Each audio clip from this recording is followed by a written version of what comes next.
Okay, I'm going to be discussing ChemQuest 16, talking about the trends in size of atoms on the periodic table. So when we look at a ChemQuest, we're always given some information first before any questions are asked. So here we have some information on shielding. So you want to look at these atoms that we have: boron, carbon, and nitrogen, and we have the nucleus in the middle for each of these atoms. And then there's the first energy level, which has 2 electrons in it.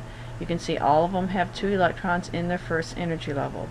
Then we have the second energy level, and for boron there is only 2 electrons. Carbon there is only 4, and nitrogen there is 5. So it's always a good idea to look at all the diagrams that are drawn and look at them and analyze them and see what they're telling us. Here, boron has a +5 charge in its nucleus. Carbon has a nucleus charge of +6. Nitrogen has a nucleus charge of +7. So that's telling me that there's 5 protons in boron, 6 protons in carbon, and 7 protons in nitrogen. So I get all that information from those drawings of the atoms. Now there's a couple paragraphs that you need to read and look over, and it's telling us that because the nucleus is positively charged, that it is exerting an attractive force on these electrons. However, these 3 electrons in boron's outer energy level do not feel the full +5 attraction from the 5 protons in boron's nucleus. Before the +5 attraction gets to the outer energy level, it gets partially canceled, or what we call shielding, by the 2 electrons in the first energy level. So these 3 out here do not feel the full +5 charge because of these 2 electrons here kind of blocking that charge or shielding it. The 2 electrons in the first energy level weaken the attractive force by 2. So what we would do is we would take the 5 and subtract the 2 to calculate what kind of force these 3 electrons are feeling. Therefore, to the outer energy level, it feels like a +3 charge rather than a +5 charge from the nucleus. And then if we look at carbon, an electron in the outer energy level only feels a charge of +4 coming from the nucleus because the 2 electrons in this first energy level are shielding the positive charge from these other electrons, and they do it with a shield of +2. They're canceling out 2, and so these electrons on the outside feel a force of +4, not the total +6. So now we have some critical thinking questions to look at. Our first critical thinking question is: how large is the charge that the second energy level of nitrogen feels from the nucleus? So you look up here at our nitrogen atom, and it wants to know how large is the charge that the second energy level of the nitrogen feels from the nucleus. So nitrogen's second energy level feels a charge of +5 from the nucleus. Now if you look, there's a +7 in the center, but these 2 electrons shield these electrons from feeling the full effect of the +7. So these outer electrons just feel a +5 and not the full +7. So that's our first critical thinking question. The second one: why does the first energy level in each of the 3 above diagrams only contain 2 electrons? Well, we know from what we've studied with electron configuration that the first energy level cannot hold more than 2 electrons. So that question was easy enough. Number 3: how many electrons can fit in the second energy level of an atom? We know that answer too, and that is 8. Number 4: how many electrons can fit in the third energy level? We know that too, and that is 18. So 2, 3, and 4 were all previous knowledge of things that we've already studied in chemistry. And the number 1 was looking at the diagrams above and just kind of analyzing that to be able to answer that question. So let's go to our next page. Number 5. Number 5 says, how many energy levels does aluminum have? how many electrons should be in each energy level. Now if you did the electron configuration for aluminum, then you could see how many energy levels aluminum has. And aluminum has 3 energy levels.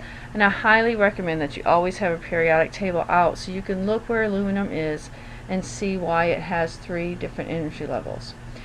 We have 2 electrons in the first energy level, 8 in the second, and then that leaves 3 to go in the third energy level. That's a total of 13 electrons, and aluminum has also 13 protons. So number 6 says draw a Bohr diagram for aluminum similar to those that we've seen above. So you're going to have your nucleus in the middle, which just represent that with a little dot. Then you draw your first circle. The first circle should have 2 electrons because the first energy level can only hold 2 electrons. Then you draw your second circle, that would be your second energy level, and that should have 8 little circles representing 8 electrons. Then you draw the third circle, and that should have your leftover 3 electrons to go in the third energy level. The nucleus has a charge of plus 13 in aluminum. So after you make that drawing, that is number 6. Number 7 says, explain why the second energy level of aluminum only feels a plus 11 attraction instead of a plus 13 attraction from aluminum's electrons. Well, if you look at the nucleus, it has a plus 13. And then there's those 2 electrons circling the nucleus first, and they shield the other electrons. So the second energy level is only going to feel a plus 11 because we subtract the 2 that the 2 electrons are going to be shielding. And then if we think about it, the third energy level, we would have to subtract 10, and that means that the third energy level is only feeling an attraction of plus 3. So that answers number 8. How large is the charge that the third energy level of aluminum atom feels from the nucleus? And that would be plus 3, because we have to subtract the other ones, the 8 plus the 2, which is 10. There's 13 protons, 13 electrons. You subtract the 10 from 13 and you will have a plus 3. And that's the charge that the electrons feel on the outer energy level, the third energy level. Okay, we are given some more information on charge and distance. So as we know, opposite charges attract. And it says to examine the following diagrams of charged metal spheres. So we have diagram A. We have a plus 3 and a minus 3, and they are pushing away from each other. In diagram B, we have a plus 4 and minus 4, and a shorter distance there. In diagram C, we have a plus 5 and minus 5, and an even shorter distance between those two. So let's see what this information is telling us. The attraction between the 2 charged metal spheres in each diagram is represented by an arrow. The metal spheres are pulled closer together in diagram C because of the plus 5 and minus 5 attraction is stronger than a plus 4 minus 4 attraction in diagram B, and the plus 3 minus 3 attraction in diagram A. Electrons behave the same way as the metal spheres are depicted in this figure. Consider the Bohr diagrams of boron, carbon, and nitrogen in figure 1. Recall that boron's outer electron feels that plus 3 attraction from the nucleus, and carbon feels the plus 4 attraction. In question 1, you found out that nitrogen's outer electrons feel a plus 5 attraction. This attraction between the nucleus and outer energy levels determine the size of the atom. If the attraction is strong, the atom is small. If the attraction is weak, the atom spreads out larger.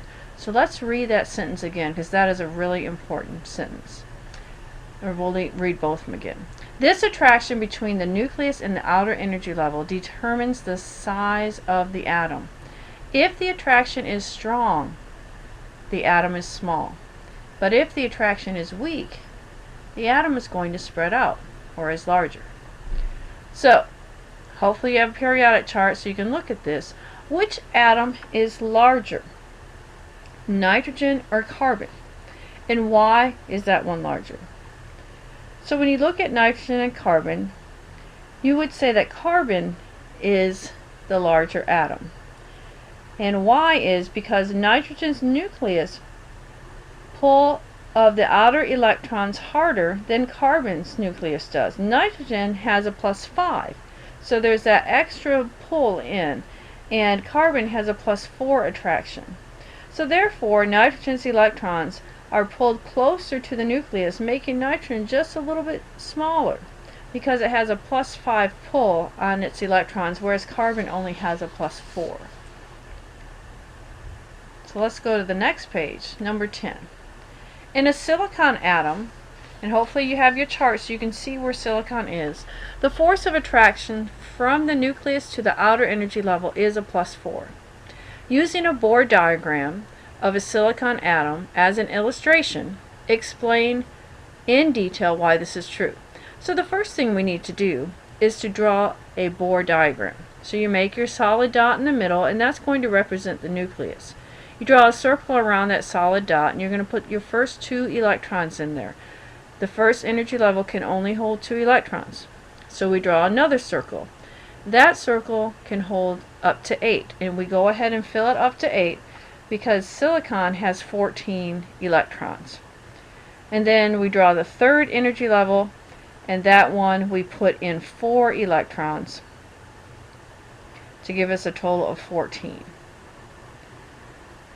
So the nucleus of silicon has a +14 charge, and so all these electrons, the first 2 will feel that charge, and by the third energy level it has to pass through 10 electrons to get way out to the third energy level.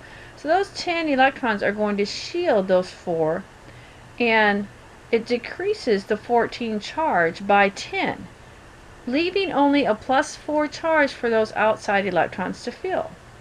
So the attraction from the nucleus to the outer layer is a +4 because those inner electrons are shielding. Alright, number 11. It says to draw Bohr diagrams for sulfur and chloride. So hopefully you're getting the hang of how to draw these now. We have our nucleus, and then you draw the first energy level and you put 2 electrons in it. The second energy level and you put 8. And sulfur's got 16 electrons, so in the third energy level you're going to put 6. Chlorine, the same thing. Make your nucleus. Your first energy level you're going to put 2. Your second energy level you're going to put 8. And the last energy level you will put 7. And that's all it asks you to do, is just to draw those 2. Sulfur has a +16 charge in the nucleus, and chlorine has a +17. So number 12, it says find the size of the charge attraction between the nucleus and the outer energy level for sulfur and for chlorine. So for sulfur it's going to be a +6, and for chlorine it's going to be a +7. And basically you're looking at the electrons in the outer energy level and how many of them are there. So in sulfur we've got 6 electrons out in the outer energy level. Those other 10 electrons are shielding the sulfur from feeling that full +16 charge. Same with chlorine. They don't feel the full +17. They're only going to feel a +7. Which atom do you predict to be larger, sulfur or chlorine? Sulfur is going to be the larger atom. Explain in detail your reasoning to part B. Sulfur has a weaker attraction than chlorine. Therefore, sulfur's electrons won't be held as tightly as chlorine.